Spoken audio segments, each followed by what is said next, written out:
हरे कृष्ण श्री श्री राधा माधव जी की जय हो। तो अभी भागवतम के बारे में हम चर्चा करने वाले हैं। तो भागवतम क्या है? कलयुग के लिए श्रेयस्कर ग्रंथ श्रीमद् भागवतम है, जिसकी रचना वेद व्यास जी ने की है। और आगे आगे चल के अभी हम जो है शुरू करेंगे भागवतम की कथा, तो आपको पता चलेगा कि जो वेद व्यास जी जो हैं वो असंतोषित थे सभी प्रकार के पुराणों, वेद, मीमांसा इत्यादि की रचना करने के उपरांत भी, जिसमें सभी पुराण आ जाते हैं। आपका शिव पुराण, विष्णु पुराण, अग्नि पुराण, लिंग पुराण, भविष्य पुराण, कल्कि पुराण, गरुड़ पुराण, मार्कंडेय पुराण, सभी पुराणों की रचना करने के बाद भी वेद व्यास जी के मन में असंतोष था कि अभी कुछ छूट गया है मुझसे। तो उसी के श्रीमद् भागवतम की रचना का जो अभी हम वर्णन करने वाले हैं। ये भागवतम और कोई नहीं, भगवान श्री कृष्ण साक्षात हैं। कहते हैं जब भगवान श्री कृष्ण जो है वृक्ष के रूप में अवतरित होते हैं तो वो तुलसी कहलाते हैं। भगवान श्री कृष्ण जब स्थान के रूप में, धाम के रूप में प्रकट होते हैं तो वो वृंदावन कहलाते हैं। भगवान श्री कृष्ण जब रुद्र के रूप में प्रकट होते हैं तो वो शिव कहलाते हैं। भगवान श्री कृष्ण जब आदित्य के रूप में प्रकट होते हैं तो वो विवस्वान अर्थात सूर्यदेव कहलाते हैं।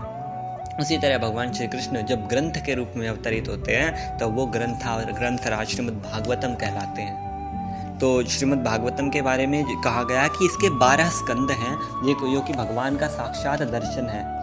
तो अगर आपने भागवतम को छुआ है, भागवतम को पढ़ा है, भागवतम को किसी वैष्णव के मुख से श्रवण किया है, तो समझ लीजिए कि आपने साक्षात श्री श्री राधा श्याम सुंदर जी को ही छुआ है। भागवतम में और प्रभु में कोई अंतर नहीं है। तो क्या है कि पहला और दूसरा स्कंद जो है वो भगवान के चरण है। तीसरा चौथा स्कंद भगवान की जंघाएं, पांचवा स्कंद भगवान की कमर, छठा और सातवां स्कंद भगवान की भुजाएं, आठवां स्कंद भगवान का वक्षस्थल है और उसी तरह 9वां स्कंद भगवान की गर्दन है। 10वां स्कंद भगवान का मुख तथा 11वां स्कंद भगवान का मस्तक, 12वां स्कंद भगवान का मुकुट, जो भगवान ने मस्तक पे मुकुट धारण किया हुआ है या पगड़ी धारण की हुई है। ये इस तरह भगवान के नीचे चरणों से करते हुए भगवान के सर्वांग शरीर का दर्शन श्रीमद् भागवतम है। तो अभी हम भागवतम के प्रथम स्कंद को शुरू करने वाले हैं। तो उससे पहले मंगलाचरण इत्यादि कर लेते हैं। मंगलाचरण इत्यादि की आवश्यकता नहीं है, क्योंकि यह जो कथा किसी उस व्यास तत्व पे नहीं हो रही है, आपके लिए हो रही है ताकि आप श्री कृष्ण से जुड़ पाएँ। तो चलिए शुरू करते हैं। तो प्रथम स्कंद में वर्णन आ रहा है कि नैमिषारण्य में 88,000 ऋषियों का ब्रह्मसूत्र हुआ। तब वहाँ पर श्री सूत जी महाराज पधारे। तब उनमें से उन ऋषियों के मुखिया शौनक ऋषि खड़े हुए और सूत जी से बोले कि हे भगवान, आगे आने वाले कलयुग के लोगों के लिए मुझे बड़ी चिंता हो रही है। उनकी आयु और बुद्धि दोनों ही कम होगी, अतः उन्हें भगवत साक्षात्कार में बड़ी कठिनाइयाँ आएंगी। अतः कोई सरल उपाय बतलाइए जिससे मनुष्य कम आयु में तथा कम बुद्धि के होते हुए भी भगवान को प्राप्त कर सके। तब सूत जी ने उन्हें श्रीमद् भागवतम के बारे में बताया। यहीं से भागवतम की बड़ी दिव्य कथा शुरू हो रही है कि सूत जी महाराज शौनक आदि 88,000 ऋषियों को उनके प्रश्न का उत्तर देते हुए बताते हैं कि हे ऋषियों, ध्यानपूर्वक सुनो। कलयुग के मनुष्यों की आयु कम होगी और उस कम आयु में भी वो जन्म, मृत्यु, जरा, व्याधि, बीमारी, बुढ़ापा, मृत्यु और जन्म, इन्हीं से उलझते रहेंगे। वो मनुष्य, जो कलयुग के मनुष्य बार बार अपने आप को इन्हीं में फंसाते रहेंगे। वो सोचेंगे कि मेरा घर का पालन हो जाए, मेरे बच्चे पल जाए, मेरी पत्नी पल जाए, और इतना करने पर वे अपने आप को बड़ा चतुर समझेंगे। तो भगवान की बात तो दूर जाने दो, वो तो इस बात तक पे प्रश्न उठाएंगे कि भगवान है भी या नहीं। इसीलिए सुखदेव जी ने बड़ा सुंदर वर्णन किया है कि श्रीमद् भागवतम के 12 स्कंदों का गायन पाठन करने से जो वो मनुष्य भगवान को प्राप्त हो सकता है। तो उसी तरह प्रथम स्कंद शुरू हो रहा है। तो प्रथम स्कंद में जो है नैमिषारण्य में सभी ऋषि पूछते हैं, तब सूत जी महाराज ने भागवतम की यह दिव्य कथा सुनाते हैं। तो इसी क्रम में जो है उन्हें बताया जाता है कि किस प्रकार से भगवान के अवतारों का जो है अवतार आते हैं भगवान के, कि किस प्रकार से भगवान अवतार लेते हैं। तो ये पूरा एक चार्ट है जिसमें कहा जाता है कि भगवान श्री कृष्ण जो कि परम भगवान है, भागवत वर्णन करती है कि ये तो चांश कला पुंस है कृष्णस्तु भगवान स्वयं, कि हे श्री कृष्ण, ये जो अन्य देवी देवता और ये सब कुछ हैं, ये अन्य अवतार जो हों, ये आपके या तो अंश है या फिर आपके अंशों के भी अवतार हैं, परंतु हे श्री कृष्ण, आप ही स्वयं परम भगवान हैं। ये भागवत वर्णन कर रही है। उसी में कहा जाता है कि श्री कृष्ण अपना विस्तार बलराम के रूप में करते हैं। बलराम से वसुदेव, प्रद्युम्न, अनिरुद्ध, संकर्षण आते हैं, एक चतुर्व्यूह। उनसे नारायण आते हैं, नारायण से दोबारा वसुदेव, अनिरुद्ध, प्रद्युम्न, संकर्षण, फिर दोबारा संकर्षण से महाविष्णु, गर्भोदकशाही विष्णु और क्षीरोदकशाही विष्णु आते हैं। और फिर वहाँ से भगवान के अवतारों की लीला शुरू होती है, जहाँ पे भगवान के लीलावतार, गुणावतार, आवेशावतार, युगावतार, बनवंतरावतार इत्यादि इत्यादि करके आते हैं। तो भगवान जो है प्रत्येक युग में अवतार लेते हैं। जैसा कि भागवत में आप भगवत गीता में आपने सुना ही है, चतुर्थ अध्याय में, यदा यदा हि धर्मस्य ग्लानि भवति भारत। उसके अलावा भगवान अनेक अनेक अवतार लेते हैं। जैसे भगवान के जो है गुणावतार हैं, भगवान गुण के रूप में अवतार लेते हैं, सतोगुण, रजोगुण, तमोगुण। सतोगुण में भगवान विष्णु के रूप में अवतार लेते हैं, तमोगुण में भगवान शिव के रूप में अवतार लेते हैं, तथा रजोगुण में भगवान शिव जी के, ब्रह्मा जी के रूप में अवतार लेते हैं। उसी तरह भगवान के आवेश अवतार है, भगवान आवेश अवतार लेते हैं। जैसे परशुराम जी के रूप में भगवान आवेश अवतार लेते हैं, भगवान बुद्ध देव के रूप में प्रभु आवेश अवतार लेते हैं, नारद जी के रूप में प्रभु आवेश अवतार लेते हैं। उसी तरह वेद व्यास जी के रूप में भी प्रभु कला अवतार लेते हैं, आवेश अवतार लेते हैं। तो ये जो वेद व्यास है, ये साक्षात भगवान श्री कृष्ण ही हैं। वैसे तो हम सभी श्री कृष्ण के अंश ही हैं। हमारे हृदय में जो आत्मा विराजमान है वो भगवान श्री कृष्ण जो कि परमात्मा है। अब ये हम कैसे कह सकते हैं कि श्री कृष्ण परमात्मा है? क्योंकि ब्रह्मा जी मेंशन कर रहे हैं, कृष्णाय वासुदेवाय हरिये परमात्मने प्रणतय क्लेश नाशाय गोविंदाय नमो नमः। तो श्री कृष्ण ही परमात्मा हैं। तो यहीं पे वर्णन आ रहा है कि श्री कृष्ण जो है वो वेद व्यास के रूप में ही अवतरित होते हैं। ये वेद व्यास जो है कलाओं की रचना करते हैं, ग्रंथों की रचना करते हैं, ताकि जो है हमारे जैसे निर्मम, हमारे जैसे जो मूर्ख मनुष्य हैं कलयुग के, उनको बुद्धि प्राप्त हो सके।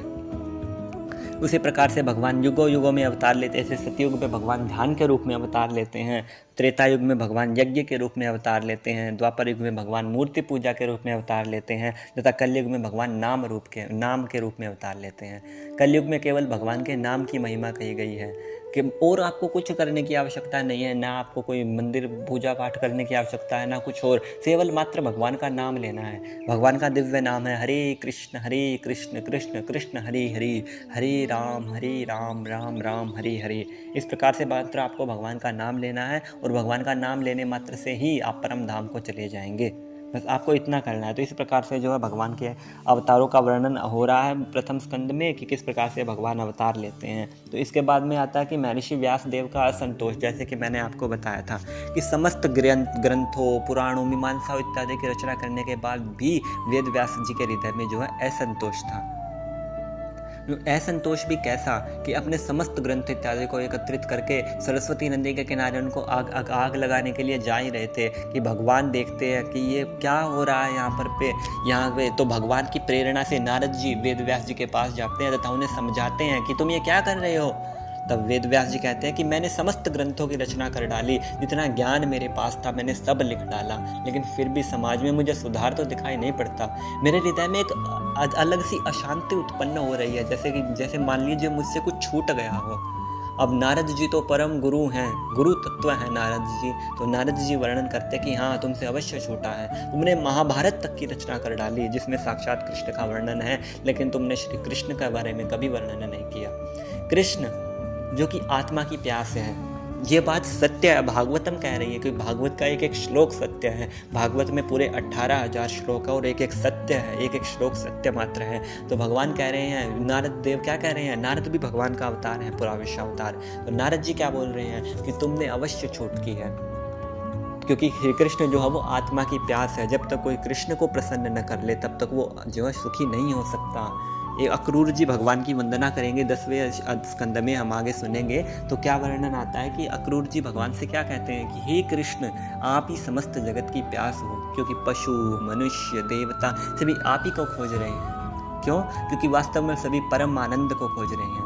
आप अपने आप में देखिए ना, हर किसी के मन में ये होड़ है कि मुझे सुख मिल जाए। हम नौकरी क्यों चाहते हैं? ताकि हमें रुपए मिले, रुपए से हम भोग करें, भोग से हमें सुख मिले। हम पढ़ने क्यों जाते हैं? हम पढ़ेंगे तो नौकरी लगेंगे, रुपए मिलेंगे तो सुख मिलेगा। तो नाक को सीधे हाथ से पकड़ो चाहे पीछे से घुमा के पकड़ो, लेकिन पकड़ तो नाक ही रहे हैं ना। उसी तरह हम चाहे सुख को सीधा ग्रहण करना चाहे या फिर घुमा के ग्रहण करना चाहे, ग्रहण तो सुख ही करना चाहते हैं। और सुख कौन है? सुख के समुद्र कृष्ण है, कृष्ण का ही नाम आनंद घन है।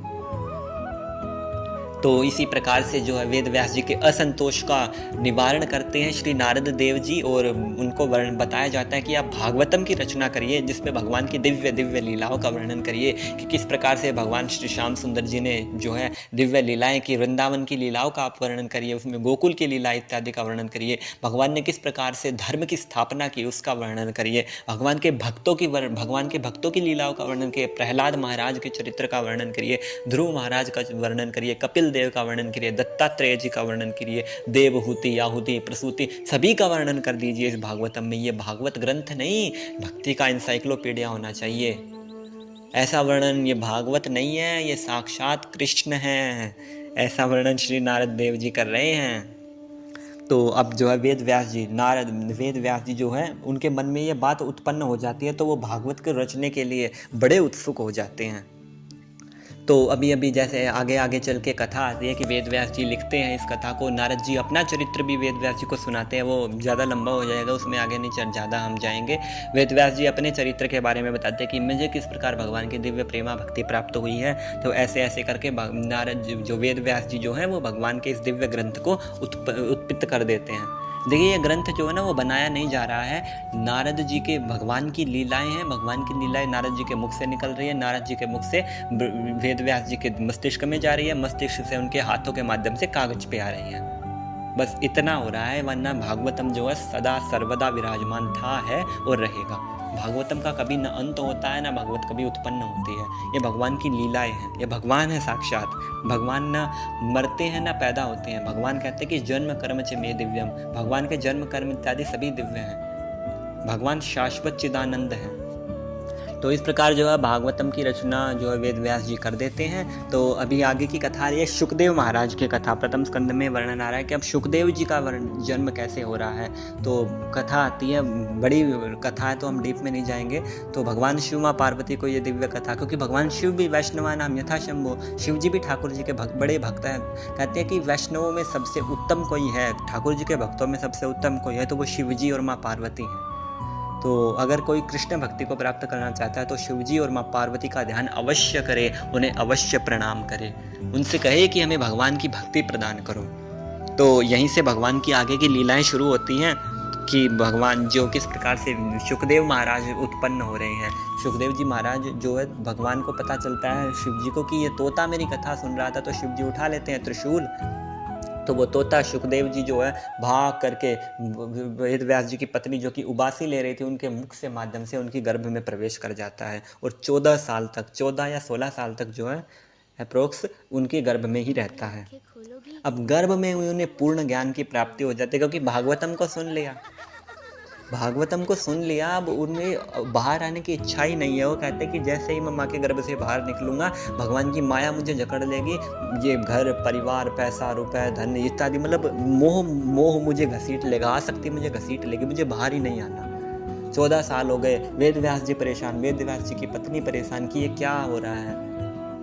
तब भगवान से आग्रह करते हैं, तब भगवान साक्षात कृष्ण उन्हें संवेदना देते हैं। साक्षात श्री कृष्ण उन्हें कहते हैं कि मैं तुम्हें आश्वासन देता हूँ कि मेरी माया तुम्हें नहीं जकड़ पाएगी।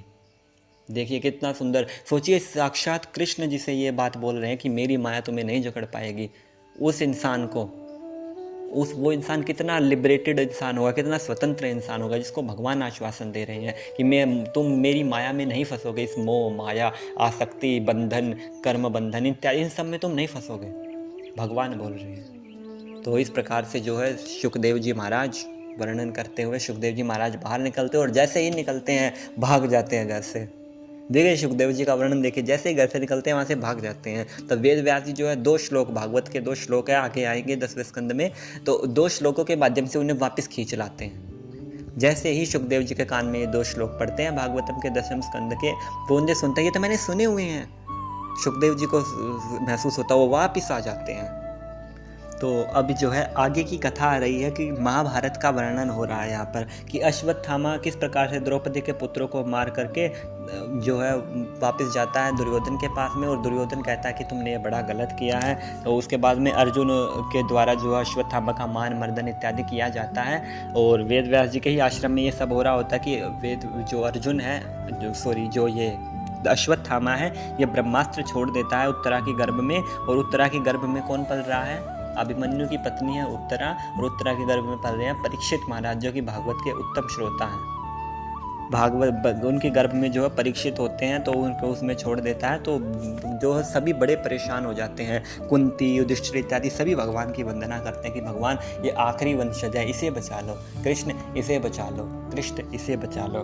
फिर ठाकुर जी जो है बड़ी कृपा करते हैं, उसके गर्भ से जो है उत्तरा के गर्भ में भगवान प्रविष्ट होते हैं। परमात्मा रूप से तो भगवान सभी के हृदय में वास करते ही हैं। भगवान कह रहे हैं प्राणी सर्वभूतानां, कि मैं समस्त प्राणियों के हृदय में वास करता हूँ। समस्त प्राणियों के हृदय में प्रभु परमात्मा रूप से वास करते हैं। तो हृदय से भगवान गर्भ में उतर गए और वहाँ पे भगवान ने अपनी गदा बड़ी जोर जोर से घुमाई और ब्रह्मास्त्र के सारे फल को काट दिया। ये कृष्ण की कृपा है और परीक्षित महाराज की रक्षा की। गर्भ में बैठे हुए परीक्षित ये देख रही है कि ये कौन है जो ऐसे ऐसे करके मेरी रक्षा कर रहा है, ये कौन है। तो इस प्रकार से जो है भगवान उनकी सहायता करते हैं और परीक्षित महाराज जो है सकुशल शांति से बाहर निकल जाते हैं। और परीक्षित महाराज जो है अभी छोटे से शिशु हैं। तो अभी महाभारत का युद्ध समाप्त हो गया है। युधिष्ठिर जो है राजगद्दी पर बैठ चुके हैं। प्रथम स्कंद का वर्णन आ रहा है, यहाँ पे प्रथम स्कंद की ही कथा चल रही है। तो अभी जो है भगवान वापस पुनः द्वारिका को लौट रहे हैं। तो भगवान अपने रथ पे आरूढ़ है। तो भगवान कह रहे हैं कि मैं पांडवों से बड़ा खुश हूँ। इन्होंने चाहे कैसी भी परिस्थिति आई हो, इन्होंने कभी मेरा साथ नहीं छोड़ा। तो मांगो पांडवों, तुम मुझसे क्या मांगते हो, मैं तुम्हें वही प्रदान करूँगा। तो सभी कुछ कुछ मांगते हैं। हमारी तरह भौतिक वस्तुएं नहीं मांगते कि कृष्ण आप कुछ भी देना चाहते हो तो मुझे गाड़ी दे दो, मुझे सरकारी नौकरी दे दो। नहीं नहीं नहीं नहीं। पांडव क्या मांग रहे हैं भगवान से? युधिष्ठिर इत्यादि क्या मांग रहे हैं? युधिष्ठिर जैसे धर्म की मांग करते हैं, अर्जुन भक्ति मांगता है, इस तरह कोई कुछ कुछ मांग रहा है। तो अब बारी आती है कुंती महारानी की। कुंती महारानी की मांग देखिए, वो भगवान से क्या मांग रही है। बड़ी स्तुति करती है आज भगवान की कि कृष्ण आज मैं समझ गई हूँ कि ये जो रिश्ते तुम्हें दिखाई पड़ रहे हैं, मैं तुम्हारी बुआ हूँ, तुम मेरे भतीजे हो, ये तो देखने मात्र के हैं। आज मैं समझ गई हूँ कृष्ण कि तुम ही हमारे आत्मा के पति हो। हम सब शरीर नहीं आत्मा हैं। शरीर तो छूट जाएगा लेकिन हम तुम्हारे ही चिदानंद स्वरूप अंश हैं, और तो हम आत्मा है और तुम आत्मा पति हो। ऐसा कर करके भिन्न भिन्न भांति से तो कुंती महारानी भगवान की बड़ी स्तुति करती है। और अंत में भगवान कहते हैं कि कुछ मांगो भी या स्तुति करती रहोगी बुआ जी। तो कुंती महारानी क्या मांगती है सुनिए, बड़ा सुंदर श्लोक है। विपदः सन्तु नाशश्व तत्र तत्र जगद्गुरो भवतो दर्शन यत् स्यात् अपुनर्भव दर्शनम्। क्या मांग है कुंती महारानी की? एक हे जगत गुरु, हमारे जीवन में प्रतिक्षण विपदाएं आती रहे, क्योंकि विपदा अवस्था में ही निश्चित रूप से हमें आपके दर्शन होते रहते हैं और आपके होने पर हम जन्म मृत्यु के फेरे से टल जाते हैं। क्या मांग है कुंती महारानी की? हमारे ऊपर तो थोड़ा सा दुख आए तो हम भगवान को बोलते कि भगवान हमने तुम्हारा क्या बिगाड़ा था। कुंती महारानी की मांग देखिए कितनी हाई लेवल, हाई अथॉरिटी है कुंती महारानी की मांग। कहते कि भगवान हमारे जीवन में बड़ा दुख आया है। भगवान भी कह रहे हैं कुंती महारानी की, कुंती आप बुआ अब ये क्या बोल रहे हो? आपने सारी जिंदगी दुखी तो देखे हैं। शादी होते ही पति मर गया, फिर महल में भी नहीं रहने पाई, राजा के यहाँ उत्पन्न हुई हो तो महलों की आदत होगी, फिर भी सारी उम्र वन में गुजारती। पहले पति के साथ वन में चली गई, फिर बच्चों के साथ वन में चली गई। बच्चों को सही मार्ग नहीं मिल पाया, बच्चों को सही शासन नहीं मिल पाया जो मिलने वाला था। सारी जिंदगी तुमने दुख में तो गुजारी है मैया, अभी भी तुम मुझसे दुखी मांग रहे हो। तो कुंती महारानी बड़ी सुंदर बात भगवान से कहते कि भगवान भले ही मैंने सारे जीवन जो है दुख में गुजार दिया, विपदाओं में गुजार दिया, तकलीफ में, परंतु मेरी हर तकलीफ में मुझे आप आगे खड़े दिखाई दिए थे। आप जैसे ही सुख की अनुभूति होने वाली थी, आप रथ पे बैठ के पुनः द्वारिका को चल दिए। नाथ, ऐसे सुख का मैं क्या करूं जो मुझे आपसे दूर कर दे? इससे अच्छा तो वो दुख ही है, वो तकलीफ़ें ही है। भगवान मुझे भरपूर रूप से तकलीफ़ दो, एक तकलीफ़ जाए ना कि दूसरी आ जाए, ऐसी तकलीफ़ दो ताकि मैं आपके चरणों का दर्शन करते रहूँ, आपका दर्शन करती रहूँ। यही भागवत सिखाती है कि प्रत्येक परिस्थिति में कृष्ण के चरणारविंद को मत छोड़ो, क्योंकि एकमात्र यही है जो आपका साथ नहीं छोड़ सकते। माता पिता कितने समय तक आपके साथ रह जाएंगे? एक दिन छोड़ जाएंगे। पत्नी कब तक आपके साथ रह जाएगी? छोड़ देंगे। बच्चे कब तक रह जाएंगे आपके? छोड़ देंगे एक दिन। पत्नी आते ही बच्चे छोड़ जाते हैं। आपका शरीर कितने दिन आपका साथ दे लेगा? आपके दांत कितने दिन साथ दे लेंगे? एक दिन आपके दांत टूट जाएंगे, आपकी आंखें कमज़ोर होने लगेंगी, आपके हाथ कांपने लगेंगे, आपको चलने के लिए छड़ी का सहारा लेना पड़ेगा, ये शरीर भी छूट जाएगा एक दिन। एक कृष्ण जो है ना, वो आत्मा पति है, वो आपकी आत्मा से जुड़े रहते हैं। वो कह रहे हैं कि प्राणिम सर्वभूतानां सूर्यदयं च सुसुखम, कि मैं समस्त प्राणियों के हृदय में वास करता हूँ तथा मैं सभी का सूर्य मित्र, बेस्ट फ्रेंड यानी परम मित्र हूँ। तो उस परम मित्र की शरणागति को ग्रहण तो करो। कृष्ण तो सर्वत्र हैं, बस उन्हें देखना है, उन्हें भक्ति की दृष्टि से देखना है। अपने अज्ञान का पर्दा तो हटाओ, कृष्ण तो सर्वत्र दर्शन दे रहे हैं। जले विष्णु, थले विष्णु, विष्णु पर्वत मस्तके, चतुर्थ स्कंद में आएगी प्रहलाद महाराज की कथा, उसमें वर्णन आ रहा है कि भगवान कहाँ नहीं है। ये यथा माम प्रपद्यन्ते तांस्तथैव भजाम्यहम्, कि जो मुझे जिस भाव से भजता है मैं उसे उसी भाव से दर्शन देता हूँ। प्रहलाद महाराज ने भावना की कि इस खंबे में मेरे कृष्ण विराजमान है, तो खंबे से प्रभु प्रकट हो गए। मीराबाई ने भावना की कि इस विष में मेरे गिरधर गोपाल है, तो विष से गिरधर गोपाल आ गए।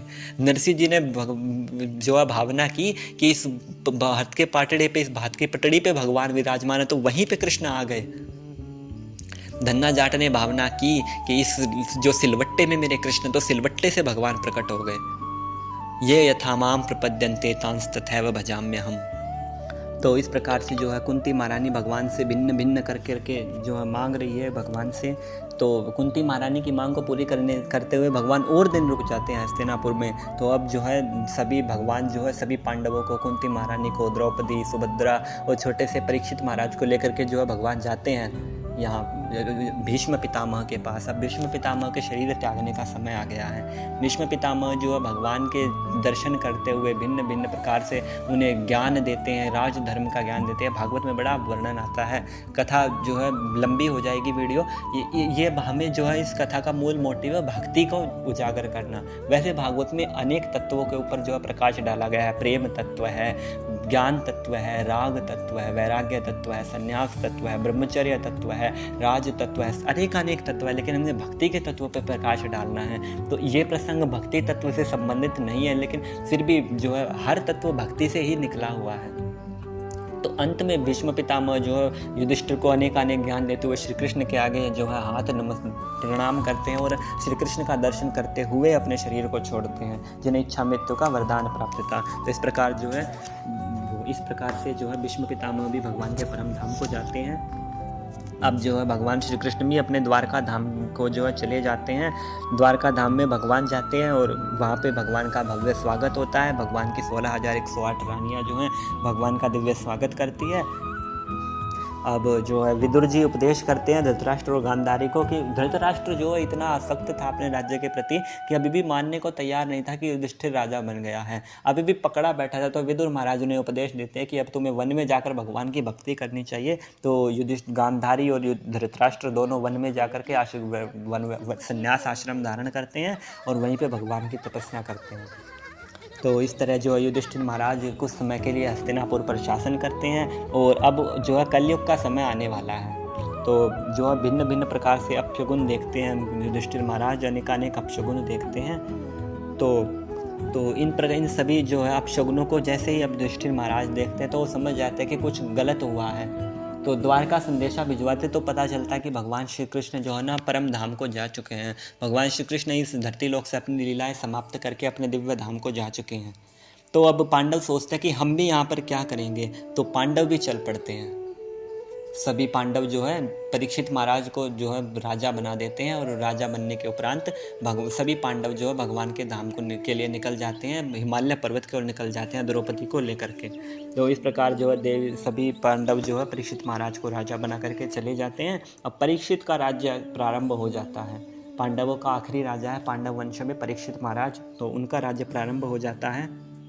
तो अब जैसे ही परीक्षित महाराज का राज्य प्रारंभ होता है, परीक्षित महाराज बड़े दिग्विजयी सम्राट हैं। मतलब धर्म की स्थापना कोई कर सकता है तो वही कर सकते हैं। मतलब उन्हें देख करके, उनके शासन को देख करके ऐसा पुत्रवत पालन जो है परीक्षित महाराज करते थे, जैसे पुत्रों के समान अपनी प्रजा को प्रेम करते थे परीक्षित महाराज। तो एक समय परीक्षित महाराज के हृदय में भाव आता है कि मैं वन भ्रमण के लिए जाऊं। तो परीक्षित महाराज जो है वन भ्रमण के लिए निकल पड़ते हैं। तो वो वहाँ पर क्या देखते हैं कि एक काला सा मनुष्य है जिसने राजा की वेशभूषा धारण की हुई है। तो इस प्रकार से जो है परीक्षित महाराज देखते हैं कि एक आदमी जो है एक आदमी जो है अभी सरस्वती नदी के किनारे पर पहुँचता है और वहाँ पर देखते हैं कि गाय बैलों को एक काला सा पुरुष लकड़ी से पीट रहा होता है। बैल जो है वो धर्म का स्वरूप है और गाय पृथ्वी का स्वरूप है। गाय की आंखों से लगातार जो है आंसू बह रहे हैं और धर्म रूप बैल उसके दुख का कारण पूछता है। तब पृथ्वी कहती है कि श्री कृष्ण इस पृथ्वी लोक से अपनी लीला समेट कर चले गए हैं, सो यह संसार पाप में कलयुग की कुदृष्टि का शिकार हुआ है। धर्म की मर्यादा का पालन ठीक तरह से करोगे तो ज्ञान अपने ही आप प्रकट होगा। धर्मारूढ़ रहोगे तो ज्ञान गंगा का अवतरण होगा। धर्म के 4 मुख्य अंग हैं, सत्य, तप, पवित्रता और दया, और इन चारों का योग फल ही धर्म है। धर्म के 4 मुख्य अंग बताए गए हैं ये। तब परीक्षित महाराज देखते हैं कि वह बैल केवल एक ही पैर पर खड़ा हुआ है और वो व्यक्ति जो है उसे एक लकड़ी से लगातार मारे जा रहा है। राजा ने बैल से पूछा कि तेरे 3 चरण किसने काट दिए? तब धर्म रूपी बैल ने कहा कि हे राजन, अब मैं अभी तक यह निर्णय नहीं कर सका हूँ कि मेरे पैर किसने काटे और कौन मुझे दुखी कर रहा है। कोई कहता है कि काल दुख दे रहा है, तो कोई कहता है कि कर्म ही मनुष्य को दुख दे रहा है। कोई दुख का कारण स्वभाव को बतलाता है। आप शांत स्वभाव वाले राजन हो, आप स्वयं निश्चय कर लो कि किस प्रकार से मैं दुखी हो रहा हूँ। तो अब राजा परीक्षित देख रहे हैं कि वो काला सा जो वो पुरुष है वो उसको दुखी कर रहा है। तो राजा ने निश्चय कर लिया कि अवश्य इसी ने इसके 3 पैर काटे होंगे। तो अब जो महाराज हैं कली को दंड देने के लिए तैयार हो गए। तो कली राजा की शरण में आ जाता है और कली ने जो है परीक्षित के चरणों को पकड़ लिया और कहता है कि हे परीक्षित महाराज, अब मेरी मति भ्रष्ट हो गई थी। जिस मनुष्य के स्वभाव और चरित्र से हम अनजान हो उसे हमें कभी स्पर्श नहीं करना चाहिए। ऐसा वर्णन यहाँ पर भागवत जी में आ रहा है।